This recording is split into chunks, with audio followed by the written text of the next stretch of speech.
wani balaraban ƙauye ya taɓa zuwa ya kama shi, ya kama bargonsa ija.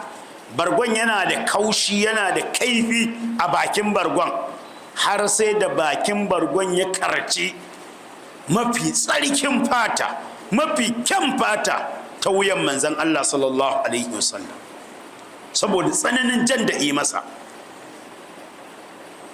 Ka ɗauka cewa laifi annabi ya yi masa? Ka ɗauka wani kuskure ya yi masa?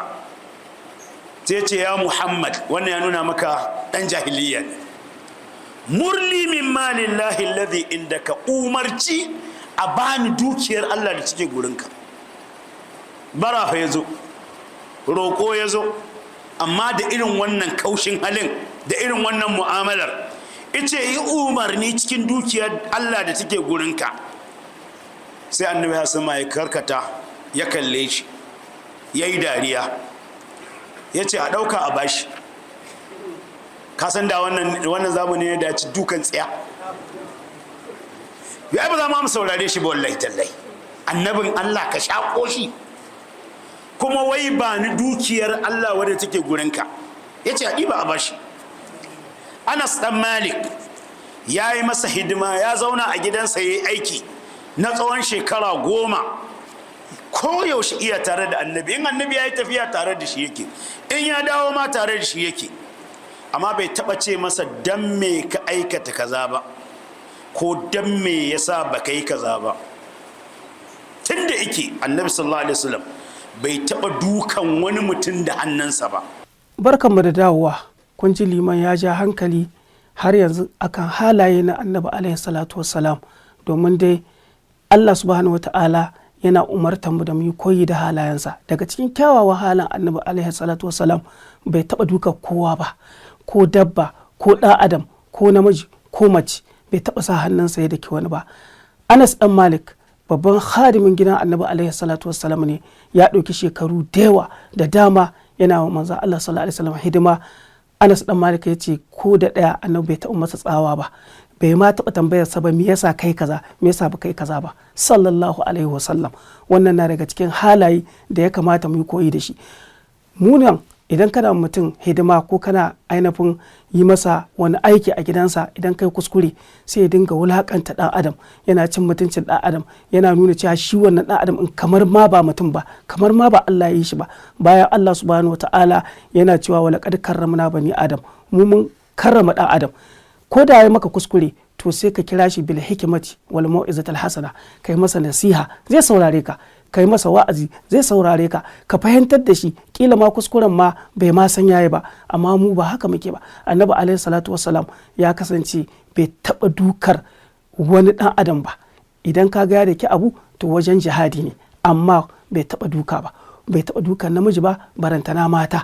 Yanzu wani fa tsabar har idan zai dukan matarsa sai ya yi Allahumma inni nawaitu duka, sai ya ɗauki niyya ko ya bismillah. Wata ma kawai ta riga ta saba, tana ɓata masa da rai, kawai shirin duka ne. Haba ɗan uwa, ai aure da aka yi shi taimakekeniya ne. Ka auro ta don ka girmama ta, ka auro ta don ka mutunta ta. Yaushe za ka zama mai duka? Har ma ya kai za ka ga ana tallan mutum a ce kai mai dukan mata ne. Kaga bai dace ba. Ka yi wa'azi, ka yi nasiha, sai ga mutum ya fahimce ka. Annabi alaihi salatu wassalam lalle bai taba duka kowa ba, bai taba kuma zagin kowa ba. Daga cikin kyawawan halayen annabi alaihi salatu wassalam, shi manzo Allah sallallahu alaihi wasallama mai matukar ainihin kyautatawa al'umma ne. Annabi alaihi salatu wassalam baya gori, duk lokacin da ya maka abu baya dawowa a kansa. Lalle ya kamata mu zamanto masu koyi ga annabi sallallahu alaihi wasallama don mu samu sa'ada, rayuwa kyakkyawa a nan duniya. Ba komai yasa ko da kafirai kaga suna yabon manzon Allah sallallahu alaihi wasallam, kyawawan halayensa ne, su ne suka jawo har suka saka masa suna al'amin, amintacce. Domin ba za ka taɓa bashi abinka ba ya ci amanarka, ba za ta taɓa yaudararka ba, sallallahu alaihi wasallam. Lalle mu kasance mu gyara halayenmu, mu yi koyi da wannan fitila din mai haske duniya, annabi alaihi salatu wasallam, babba dan Abdullahi. Za mu koma mambarin liman don mu jiyo daga gare shi.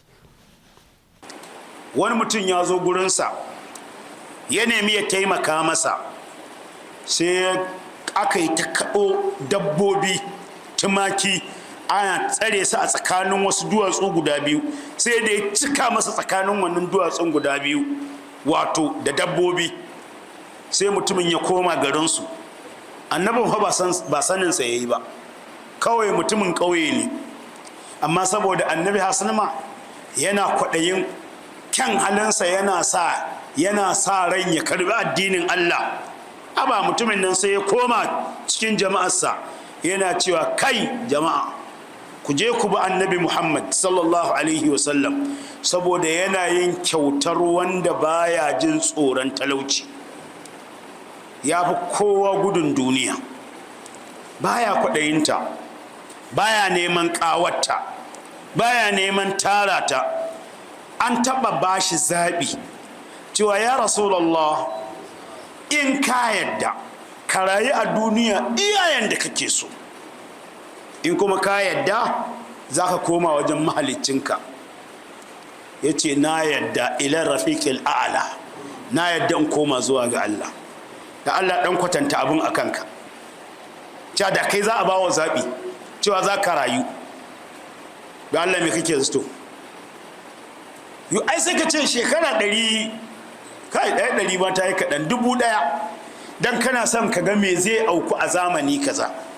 Amma shi ba wannan ba ne, saboda sanin waye ubangijinsa, ya sanya koma wajen ubangijinsa ya fi daɗi, ya fi aminci. Ya kasance wani lokaci hallon kwasawa yake saboda yunwa ta kama shi, ba shi da ɗan romo ko mukuruwar garin da zai sha ya cika cikinsa. Ya ma bar duniya sallallahu alaihi wasallam, bai bar ko dinare ɗaya ko dirhami a gidansa ba. Ya bar duniya bai bar wata akuya ba, bai bar garken shanu ko na awaki ba, wala ba'iran bai bar raƙumi ba, sai dai makaminsa kadai wanda yake kare kai da shi,